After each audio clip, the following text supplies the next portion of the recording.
Hey guys, what's up? Thanks for watching MP Animations. Today we are going to discuss class 9 maths Heron's formula. अभी Heron's formula क्यों कहाँ से टपका sir ये? देखो lesson 4 तक तो हम लोगों का कंप्लीट हो गया, which is very good. Clap for yourself. अभी लेसन 5 में तो वो क्या है, पोस्टुलेट्स वाला चैप्टर है, वो तो रटना ही है, उसमें समझाने का कुछ नहीं है. Okay fine. नेक्स्ट चैप्टर क्या है, ज्योमेट्री है. And I don't feel like कि ज्योमेट्री ऐसे वीडियो क्लासेस में उतना अच्छे समझ में आएगा. ठीक है. So anyways I think I will start the class soon I mean within a week. ठीक है. तो तब तक ये 10-12 दिन जो है हमारे हाथ पे, उसमें हम लोग कर लेते हैं पहले हीरोन्स फार्मूला. 2 से 3 ही क्लास लगेगा. ठीक है ना. And more over this is the easiest chapter of class 9. Let me inform you from the beginning. ठीक है. तो विदाउट फर्दर डिले हम लोग स्टार्ट करते हैं. देखो ये हीरोन्स फार्मूला जो है ना, बहुत ही इजी चैप्टर है. मैंने अभी बोला just now. Why easy chapter? Because it is related to triangle. ठीक है. तो अगर ट्रायंगल का बात बोला ही है मैंने, तो पहले बताओ ट्रायंगल कितना टाइप का होता है. How many types of triangles are there based on side. Angle छोड़ो, एंगल अभी नहीं चाहिए. बेस्ड ऑन साइड अगर बोलते हैं तो first is your scaling triangle. ठीक है. Number 2 is your equilateral triangle. Equilateral. और नंबर 3 बोले तो आइसोसेलेस ट्रायंगल. ठीक है. और बेस्ड ऑन एंगल के हिसाब से होने से भी वो क्या होगा, और एक है राइट एंगल ट्रायंगल. ठीक है. Right angle triangle. ठीक है. अभी ऐसे नॉर्मली एरिया ऑफ ट्रायंगल का फॉर्मूला क्या है? What is the area of triangle? Area of any triangle. Say suppose मैं यहाँ पे एक ट्रायंगल ले लेता हूँ ABC. Let ABC be a triangle. ठीक है. तो एरिया ऑफ ट्रायंगल ABC क्या होता है formula, general formula? Half into, class 8 में तो क्या ही है, half into base into height. ठीक है. तो this is the formula of a area of a triangle. This can be any triangle. ठीक है. This is applicable to any triangle. तो अगर मान लो ये तुम्हारा ये क्या है, हाइट है सपोज D, तो इसका एरिया क्या होगा? Area of ABC half into base कितना है BC इनटू हाइट कितना है AD. ठीक है. This is the area of any triangle. अभी देखो अगर ये राइट एंगल ट्रायंगल है तो हम लोग क्या लेंगे? राइट एंगल ट्रायंगल कैसा होता है? ऐसा होता है, हाँ ना. उसमें 1 डिग्री 1 एंगल इज 90 डिग्री. तो बेस सपोज इसको BC ले लिया और इसको A ले लिया. ठीक है. तो इसके लिए इसका एरिया क्या होगा? Half into BC into AB. ठीक है. तो area of ABC equivalent triangle का क्या होगा? हाफ इनटू बेस मतलब BC इनटू हाइट मतलब AB. ठीक है. देखो अगर तुम्हारा एक ट्रायंगल है, ट्रायंगल का 3 साइड गिवन है, से 2, 3 और 4. Suppose it is a which type of triangle? Say let it be a scaling triangle. ठीक है. इक्विलैटरल में बाद में आएंगे हम लोग.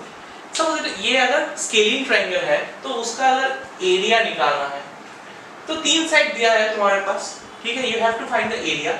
Now you don't have the option to draw the line, right? Like यहाँ पे 2 सेंटीमीटर, 3 सेंटीमीटर, 5 सेंटीमीटर दे दिया है. 3 sides of the triangle are given. You have to find the area. Now problem क्या होगा? Half into base into height. ये तो है तुम्हारा फॉर्मूला, लेकिन तुम्हें वहां से बेस पता है but height you don't know, क्योंकि हम लोगों को 3 साइड ही दिया है. ठीक है. तो ये देखो ये प्रॉब्लम कहाँ पे अराइज होगा? सिर्फ स्केलिंग में ही होगा. क्यों? बिकॉज राइट एंगल ट्रायंगल में हम लोगों का इजी हो गया, because we know this is the base and this is the height, right? ठीक है. तो राइट एंगल ट्रायंगल में कोई प्रॉब्लम ही नहीं होगा. इक्विलैटरल और आइसोसेलेस में भी वैसा कोई दिक्कत आने वाला नहीं है. ठीक है. बिकॉज वी नो कि दोनों में ही अगर इक्विलैटरल है, ये सपोज ऑल साइड्स इक्वल, तो ये क्या होगा? हमेशा ये लाइन जो ड्रॉ करोगे ये परपेंडिकुलर होगा. ठीक है. लेकिन ये इस स्केलिंग में ऐसा केस नहीं है, बिकॉज ऐसा एक 13 में ट्रायंगल बनाओ तो ये अगर परपेंडिकुलर लोगे ना तो this is not the same. मतलब ये अगर इक्विलेटरल है या फिर आइसोसेलेस है, सो हम लोग पता है कि ये दोनों इक्वल होने वाला है। तो इसका अगर साइड्स भी पता है, BC का साइड सपोज 10 है, तो हम लोग बोल सकते हैं कि ये 5 5 होगा। ठीक है, तो अगर ये 5 है और ये इसका तो साइड पता ही होगा हम लोगों को, तो पाइथागोरस थ्योरम से ये निकाल पाएंगे, और ये अगर निकल पाए तो half into base into height आराम से लगा पाएंगे ना। तो प्रॉब्लम इक्विलेटरल ट्रायंगल भी नहीं है, आइसोसेलेस में भी सेम ही होगा, वो प्रॉब्लम नहीं होगा। प्रॉब्लम राइट एंगल में भी नहीं है, because we know direct formula हम लोग यहाँ पे अप्लाई कर सकते हैं, बिकॉज राइट एंगल ट्रायंगल में यही बेस होता है और यही हाइट होता है। तो प्रॉब्लम कहाँ पे अराइज होगा, जहाँ पे वो स्केलिंग ट्रायंगल है, जहाँ पे मेजरमेंट्स तुम्हें कुछ भी दे सकता है, and most importantly the three sides of the triangle will not be equal, तीनों साइड क्या नहीं होगा, इक्वल नहीं होगा। ठीक है, ये वाला। तो तुम्हारा यही जो प्रोसेस है, मतलब अगर तीन साइड पता है ट्रायंगल का, how will you find the area of a triangle, तो वो एक मैथमेटिशियन ने दिया था, उसका नाम था हीरोन्स बोल के। ठीक है, हीरोन बोल के। तो उसने क्या बोला कि if you know the three sides of the triangle, ठीक है, suppose this is a scaling triangle, let the triangle be A B और सी। ठीक है, तो अगर इस A का ऑपोजिट साइड मैंने A रख दिया, स्मॉल a, ये मतलब ये मेजरमेंट, ये अगर इसको B दे दिया मैंने, और ये अगर मैंने C दे दिया, ठीक है, A, B और C हमने दे दिया। Now we have to find the area. ठीक है, तो एरिया निकालने के लिए पहले बोला हीरोन ने कि पहले सेमी पेरीमीटर निकालो, सेमी पेरीमीटर, सेमी पेरीमीटर। ठीक है, सेमी पेरीमीटर को हम लोग कैपिटल S से रिप्रेजेंट करेंगे। What is perimeter? पेरीमीटर मतलब तीनों साइड का प्लस होगा। सेमी पेरीमीटर मतलब पेरीमीटर का आधा, मतलब A plus B plus C अगर पेरीमीटर है तो उसका डिवाइड बाय 2 कर दोगे तो वो क्या हो जाएगा तुम्हारा सेमी पेरीमीटर। ठीक है, अभी एरिया निकालना है, तो area of triangle ABC, ABC triangle का जो एरिया है वो क्या होगा, रूट ओवर S मतलब ये semi perimeter minus into S minus A, ये जो वैल्यू निकलेगा वो माइनस A, मतलब ये S minus B, S minus C, दिखाई दे रहा है ना। So this formula, this is the formula which is used to find the area of a triangle without knowing the perpendicular. Problem कहाँ पे था, हाइट में था ना, क्योंकि बेस तो किसी बुक को तुम पकड़ लेते हो, हाइट अगर नहीं पता चला तो तुम you can not find the area, right. तो हीरोन ने यही फॉर्मूला डिस्कवर किया, जहाँ पे हम लोगों को पहले सेमी पेरीमीटर निकालना है, उसको नाम दे दिया कैपिटल S, फिर एरिया अगर ये फॉर्मूला से लगाओ root over S, S minus A, S minus B, S minus C multiplied form में, तो क्या जो एरिया होगा that is the area of this triangle. ठीक है, और इसी को हम लोग बोलते हैं क्या, हीरोन्स फॉर्मूला। ठीक है, समझ में आया, this is your Heron's formula, note it down. देखो इसी को लेके हम लोग, इसी कॉन्सेप्ट को लेके हम लोग एग्जांपल 1 की तरफ बढ़ेंगे, which you will find in page number 201। क्या बोला देखो, find the area of a triangle whose sides are, एक ट्रायंगल दे दिया, ठीक है, let this be the triangle, उसका साइड्स क्या क्या है, 8 सेंटीमीटर, मान लो ये है 8 सेंटीमीटर, 11 सेंटीमीटर, 11 सेंटीमीटर ये है, एंड पेरीमीटर दिया है 32, तो perimeter equals to 32 is given, 32 centimetre. You have to find the area of the triangle, तो एरिया तुमको निकालने दिया, तो हम लोगों को पता है क्या, ये तीनों साइड को हम लोग A, B और C पकड़ लेंगे। तो हम लोगों को गिवन क्या क्या है पहले लिख लो, गिवन A इक्वल्स टू, मान लो A पकड़ लिया 8 सेंटीमीटर, B कितना है सपोज 11 सेंटीमीटर, और पेरीमीटर कितना है वो हम लोगों को पता है 32 सेंटीमीटर, लेकिन C पता नहीं है हमको, राइट। तो पहले तो हम लोग क्या करेंगे, पेरीमीटर का फॉर्मूला लगाएंगे। पेरीमीटर का फॉर्मूला क्या है, P equals to A plus B plus C, perimeter equals to A plus B plus C। तो पेरीमीटर का वैल्यू कितना है 32 इक्वल्स टू A कितना है 8 प्लस B कितना है 11 प्लस C कितना है, C को C ही रख दो, ठीक है। पता है ना, पेरीमीटर मतलब तीनों साइड का प्लस, तो पेरीमीटर की जगह पेरीमीटर लिखा, A और B पता है, लिखा वहां से तो हम लोगों को सी निकालना है, मतलब ये वाला पार्ट निकालना है। तो कैसे निकालोगे? 32 इक्वल्स टू 11 प्लस 8 कितना होगा? 19 प्लस सी, तो सी इक्वल्स टू 32 माइनस 19, 20 30 23 होगा। ठीक है, तो तुम्हारा 23 है ना, सॉरी 13 होगा, 13 सेंटीमीटर, ये हो गया तुम्हारा 13 सेंटीमीटर। तो ए बी सी अभी पता है तुम्हारा, तो पहले क्या निकालना है हम लोगों को? Semi perimeter. तो सेमी पेरीमीटर निकालो, S equals to a plus B plus C by 2। तो तीनों को अगर जब प्लस करोगे वही पेरीमीटर होगा ना, तो डायरेक्ट बिठा दो ये a plus B plus C equal to क्या है? P। तो P की जगह 32, मतलब यहाँ पे डायरेक्ट 32 लिख सकते हो। डिवाइड बाई 2 करने से क्या आएगा? 16 सेंटीमीटर। तो तुम्हारा सेमी पेरीमीटर निकल गया। अभी क्या चाहिए? Area. So what is the formula of area? Root over s, s minus a, s minus b, s minus c। तो रूट ओवर दे दो एक लंबा सा, s कितना है? 16, ये होगा 16 माइनस a, मतलब 16 माइनस 8, फिर होगा 16 माइनस b, b कितना है? 11, इंटू 16 माइनस c, c कितना है? 13।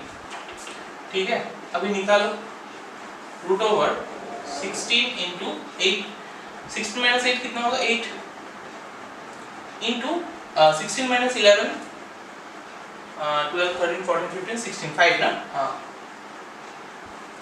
Into 16 minus 3, 3। अभी देखो इसको मल्टीप्लाई मत करो, क्योंकि रूट निकालने के लिए फिर से वो झमेला करना पड़ेगा, लंबा स्टेप्स।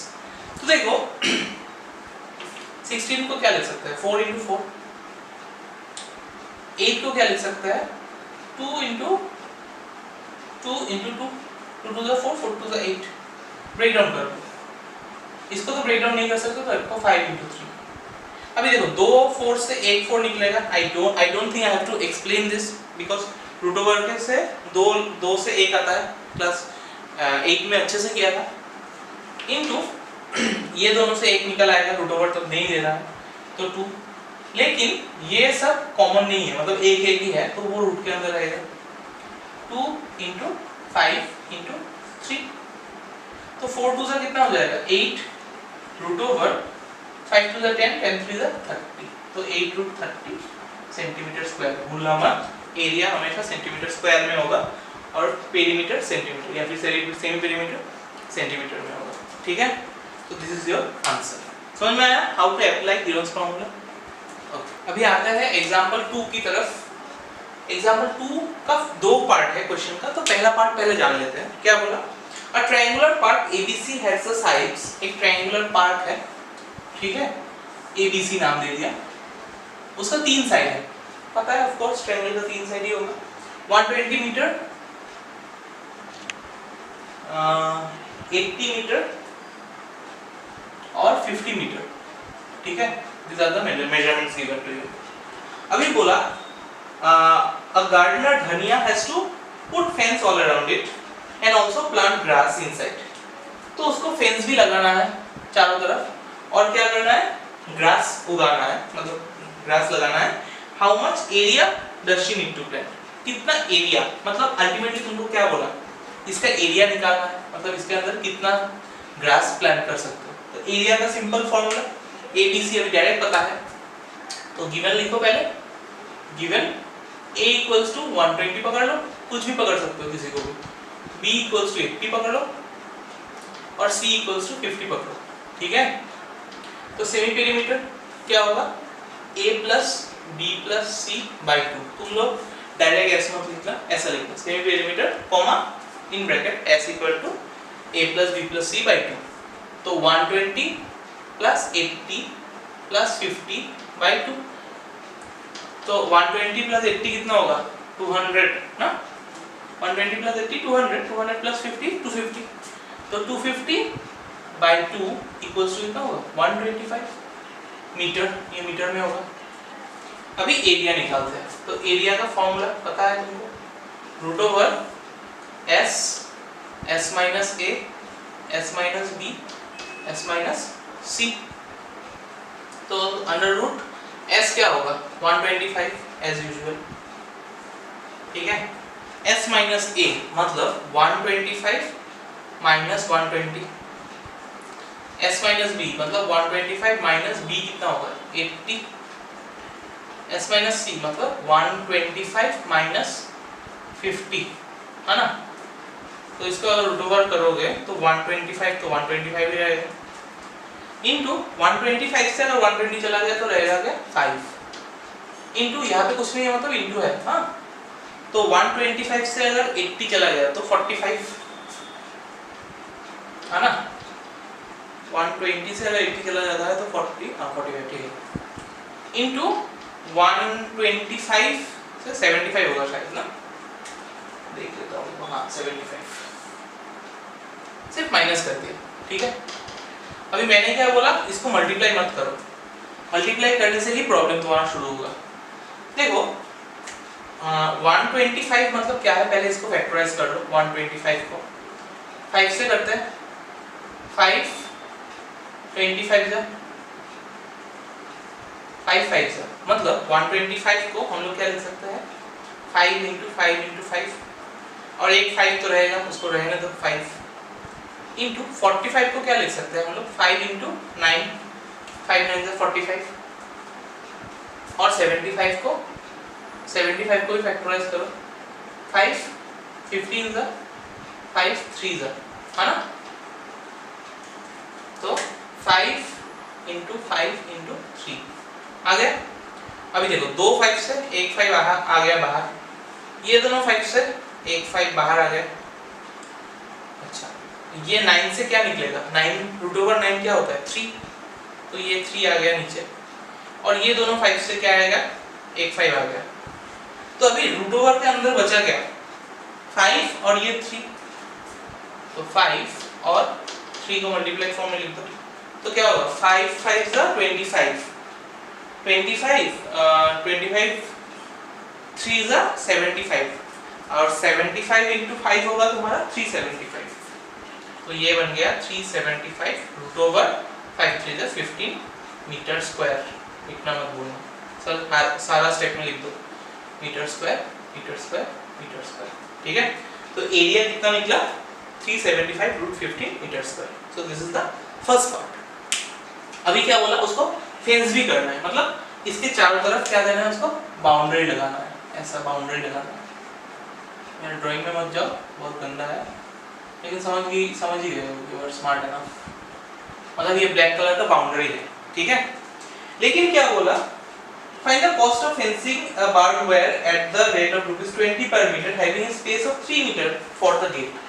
यहाँ पे मान लो एक गेट लगाया, कितना बड़ा, एक 3 मीटर का गेट लगाया, ये है तुम्हारा 3 मीटर, तो ये तो छूट जाएगा पेरीमीटर मतलब टोटल साम, लेकिन गेट लगाने के लिए तो वो वायर बच जाएगा ना उस मिडिल में, तो उसमें से अगर पेरीमीटर निकाले, पेरीमीटर और लेंथ ऑफ वायर, लेंथ ऐसा नाउ लिख लो, now length of wire, length of wire क्या होगा बोलो, यहाँ पे 120 मीटर का वायर चाहिए, 120 मीटर प्लस यहाँ पे 80 मीटर का तो चाहिए 80 मीटर, लेकिन यहाँ पे 50 नहीं चाहिए क्योंकि गेट के लिए 3 मीटर छोड़ दिया, तो ये क्या होगा 50 माइनस 3 होगा, मतलब 120 और 80 हो गया तुम्हारा 200 प्लस 50 माइनस 3 मतलब 47, तो 247 मीटर लंबा उसको वायर चाहिए, ठीक है।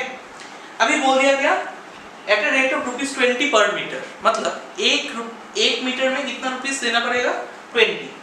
तो लिखते हैं पहले cost of 1 metre wire, 1 metre of wire कितना होगा ₹20, तो देयरफॉर कॉस्ट ऑफ कितना metre 247 metre of wire equals to क्या होगा ₹20 इंटू 247, ठीक है। तो ऐसा क्या होगा 247 इंटू 2, 7 2 14, 4 2 8 प्लस 1 9, 2 2 4, तो 4940, ये हो गया तुम्हारा कॉस्ट। समझ में आया? पहले लेंथ ऑफ वायर निकाल लिया, पूरा नहीं चाहिए, 3 मीटर का गेट देगा तो उसको माइनस करके वो निकाल लिया वायर कितना चाहिए। अभी 1 मीटर का दाम बोल दिया 20 रुपया है। हाँ, तो कितना मीटर का जो जितना मीटर तुम लाओगे उतना के लिए कितना पैसा दोगे, इंटू करना पड़ेगा, तो इंटू 20 करने से 4940। ठीक है, समझ में आया इतना ना? ओके। अच्छा, अभी देखो एग्जांपल 3 आते हैं, ये और एक टाइप का है। क्या बोला? The sides of a triangular plot are in the ratio 3:5:7। तो ट्रायंगुलर प्लॉट का रेशियो दे दिया है 3:5:7। तो रेशियो देने से मैंने क्या बोला था, हमेशा क्या पकड़ना है? हाँ, x के फॉर्म में पकड़ना है। तो एक को मान लो 3x, एक को मान लो 5x, एक को मान लो 7x। तो 3 का रेशियो है 3:5। और पेरीमीटर पता है तुमको, perimeter is given as 300 metre. ठीक है, तो सब मीटर में आएगा। अच्छा, तो पहले a कितना है, तो पहले तो पकड़ लो, late a = 3x, b = 5x और c = 7x। abc मिल गया। अच्छा, अभी सेमी पेरीमीटर इक्वल्स टू क्या होगा? पेरीमीटर बाय 2 होता है ना, सेमी पेरीमीटर मतलब पेरीमीटर बाय 2, मतलब a + b + c/2 भी कर सकते हो, लेकिन अच्छा हाँ कर तो सकते हो ना। तो ठीक है, लिखते हैं पहले। देखो पेरीमीटर क्या है 300/2, मतलब क्या होगा 150 मीटर। अभी एरिया का फॉर्मूला लगाओ। एरिया क्या होगा? √s s - a s - b s - c। अच्छा, एक काम करो, ये मत करो, इजी करो, थोड़ा इजी। क्या करेंगे अभी देखो हम लोग, सेमी पेरीमीटर मतलब क्या है, छोड़ो ये भी मत करो। सेमी पेरीमीटर का फॉर्मूला क्या है? a + b + c/2 है ना। लेकिन हम लोगों को अगर 2 को इस तरफ लेके जाओगे, ये क्या होगा 2s हो जाएगा, equals to a + b + c। तो 2s मतलब क्या है? पेरीमीटर अगर s है तो 2 × s मतलब क्या होगा? पूरा पेरीमीटर ही होगा ना। अच्छा, ये अगर समझने में दिक्कत होता है तो मैं एक और इजी तरीका दिखाता हूँ। ये छोड़ो, सेमी पेरीमीटर मतलब क्या है? पेरीमीटर बाय 2 है ना, ये तो समझ में आया। सेमी पेरीमीटर मतलब पेरीमीटर का आधा, तो पेरीमीटर का आधा, और यहाँ पे फॉर्मूला का लिखा a + b + c/2। ठीक है, अभी देखो पेरीमीटर का आधा कितना है 300/2। यहाँ पे a क्या है 3x + 5x + 7x/2। ठीक है जी, 2 गया, तो लिख सकते हैं हम लोग 300 = 7 + 3 10 + 15x। तो x = कितना होगा 300/15, तो 15 2 = 30, 20 हो गया। x का वैल्यू क्या है 20 है। अगर x 20 है तो यहाँ से a निकालो, b निकालो, c निकालो। a = 3x मतलब 3 × 20 मतलब 60 मीटर। b क्या है 5x मतलब 5 × 20 मतलब 100 मीटर। c क्या है 7 × 20 140 मीटर। तो 60 मीटर, 100 मीटर, 140 मीटर, तीनों मिल गया कि नहीं? अभी a b c अगर पता है तो you can find the semi perimeter. Semi perimeter से एरिया निकाल पाओगे, वो वाला पार्ट मैं तुम्हारे लिए छोड़ देता हूँ। ठीक है, समझ में आया? पहले तो x निकाल लिया, सच दैट हम लोगों को a b c मिल जाए। फिर a b c अगर मिल जाए फिर तो पता ही है तुमको कैसे करना। ठीक है, तो एक्सरसाइज 12.1 का होमवर्क रहेगा ऑन। ठीक है, प्रोबेबली क्वेश्चन नंबर 1 और 2 नहीं कर पाओगे, मोस्ट प्रोबेबली। अगर नहीं कर पाए तो मैं दिखाऊंगा, पहले ट्राई करना। ठीक है, क्वेश्चन नंबर 1 से लेकर 6 क्वेश्चन है, 6 में से 3 से लेकर 6 तक आराम से कर पाओगे, मुझे पता है। 1 और 2 में अगर थोड़ा दिक्कत हो तो मुझे तो मैं तो हुई नेक्स्ट क्लास में दिखा दूंगा, but still you have to try. ठीक है, ट्राई करके नहीं हुआ तो मुझे बोलो। ठीक है, अच्छा 6 नंबर भी एक बार बोल देता हूँ मैं एक चीज। 6 नंबर क्वेश्चन में क्या बोला कि आइसोसेलेस ट्रायंगल का पेरीमीटर पता है। तो आइसोसेलेस ट्रायंगल का पेरीमीटर पता है तुमको 30 मीटर, ठीक है, 30 सेंटीमीटर, और इक्वल साइड 12 है, मतलब ये 12 है, ये 12 है, इसको x पकड़ लो। तो पेरीमीटर मतलब क्या है, तीन साइड का प्लस ना, तो 12 + 12 + x, पेरीमीटर की जगह 30 बिठा दो और वहां से क्या निकल आएगा x, ठीक है। तो तीनों साइड मिल गया ऐसे करके, तो तीनों साइड अगर मिल गया तो वहां से फिर ABC मिल गया तो एरिया तो निकाल ही पाओगे, ठीक है, समझ में आएगा तक। ओके, अगर वीडियो पसंद आ गया है तो लाइक कर देना, सब्सक्राइब तो कर ही दिया होगा, नहीं तो कर देना क्योंकि ये मुफ्त है। और मिलते हैं नेक्स्ट वीडियो में, सब लोग घर पे रहना, सेफ रहना, चलो बाय।